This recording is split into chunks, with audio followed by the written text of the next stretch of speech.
నమస్కారం అందరికీ. ఈరోజు మీ అందరి కోసం కోటా శ్రీనివాసరావు గారిది గురించి కొన్ని మాట్లాడుకుందాం.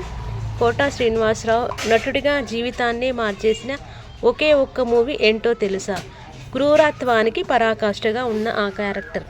తెలుగు తెర విలక్షణ నటుడు కోటా శ్రీనివాసరావు విలన్గా, క్యారెక్టర్ ఆర్టిస్ట్గా విభిన్నమైన పాత్రలు పోషించారు. కానీ ఆయన కెరీర్ని మార్చేసిన మూవీ ఒకే ఒక్కటి. అదేంటో చూద్దాం. టాలీవుడ్ విలక్షణ నటుడు కోటా శ్రీనివాసరావు కన్నుమూత. తెలుగు తెర విలక్షణ నటుడు కోటా శ్రీనివాసరావు ఈ ఆదివారం ఉదయం మరణించిన విషయం తెలిసిందే. దీంతో తెలుగు చిత్ర పరిశ్రమలో తీవ్ర విషాదం చోటు చేసుకుంది.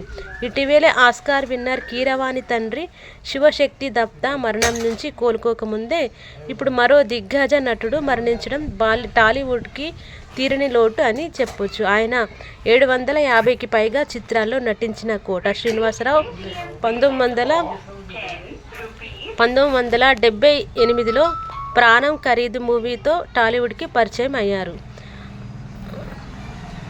విలనిజానికి కొత్త అర్థం చెప్పిన కోటా శ్రీనివాసరావు నటుడిగా మంచి గుర్తింపు తెచ్చుకోవడానికి ఆయనకు 7 ఏళ్లు పట్టింది. 1985లో ఆయన జీవితాన్ని మార్చేసింది. ఇందులో వందే మాతరం చిత్రం ఆయనకు మంచి గుర్తింపు తెచ్చింది.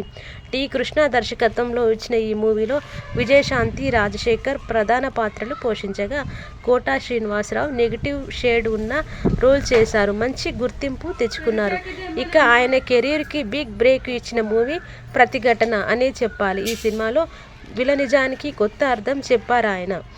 కోటా శ్రీనివాసరావు జీవితాన్ని మార్చేసిన ప్రతిఘటన.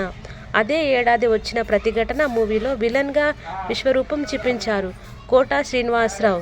ఈ చిత్రం కూడా టి. కృష్ణ దర్శకత్వంలో రూపొందింది. ఇందులో విజయశాంతి, చంద్రమోహన్ ప్రధాన పాత్రలు పోషించారు. చరణ్ రాజ్ కోటా శ్రీనివాసరావు విలన్గా నటించారు. మినిస్టర్ కోశయ్య పాత్రలో కోటా రెచ్చిపోయారు. తెలంగాణ యాసలో అదరగొట్టాడు. ఈ సినిమాతోనే తెలంగాణ యాసకి ప్రయారిటీ పెరిగిందని, ఆ విషయంలో కోటా పాత్ర కీలకమని చెప్పొచ్చు. ఈ సినిమా కోటా కోసం ప్రత్యేకంగా తెలంగాణ నేర్చుకున్నారు. మంత్రి కోశయ్యగా క్రూరత్వానికి పరాకాష్ఠగా నిలిచిన కోటా నటన.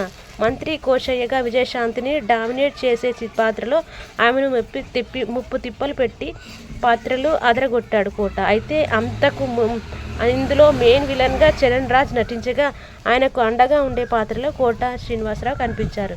అవినీతికి కిరాతకుడిగా ఆయన నటన వావ్ అనిపించింది. నిజంగానే ఆడియన్స్ అసహించుకునేలా నటించి మెప్పించారు. ఈ చిత్రంలోని ఆయన పాత్రకి స్పెషల్ జ్యూరీతో నంది అవార్డు వరించడం విశేషం. విలన్గానే కాదు, కామెడీ పాత్రలతోనూ నవ్వులు పూయించిన కోటా. ఈ సినిమాతో కోటా కెరీర్ మారిపోయింది. ఇండస్ట్రీలో బిజీ ఆర్టిస్ట్ అయ్యారు. ఆ తర్వాత వరుసగా అత్యంత క్రూరమైన విలన్గా మెప్పించారు. అదే సమయంలో క్యారెక్టర్ ఆర్టిస్ట్గా పాజిటివ్ రోల్స్ కూడా చేశారు. హీరోయిన్లకి నాన్నగా, మామయ్యగా, బాబాయిగా ఆకట్టుకున్నారు. బాబు మోహన్తో కలిసి చేసిన కామెడీ గురించి ఎంత చెప్పినా తక్కువే. వీరిది ఇండస్ట్రీలో బెస్ట్ జోడీ అని చెప్పాలి.